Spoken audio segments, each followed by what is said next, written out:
Hello everyone, welcome to my YouTube channel. So how to render in After Effects. So here we have a project to render. We're gonna have to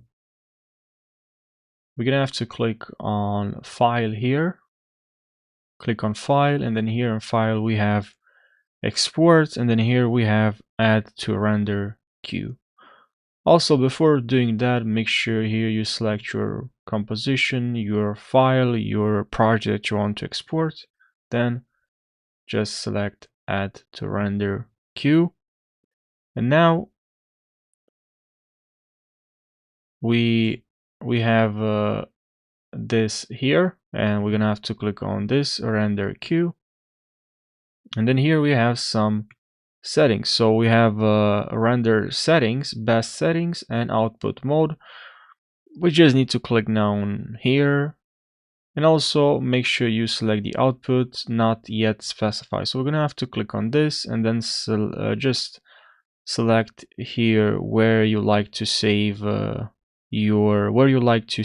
your project. So I like to save this in downloads, and you also have the file format, and then click on save.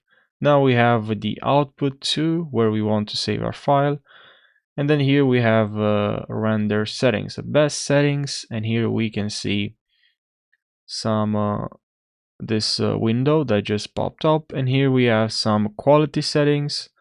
I'll select here best resolution full, this cache ready read only, and then here we have also some time sampling proxies, but now all you have to do here is just to click on render here, and this now will render our project. Also, something to mention here is that make sure you select what you want to actually render using this bar.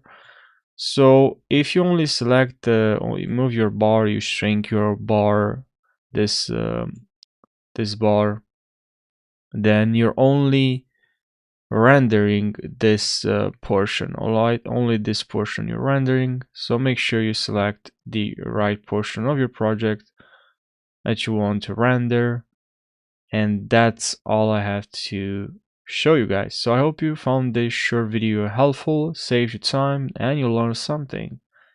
Thanks for watching, and take care.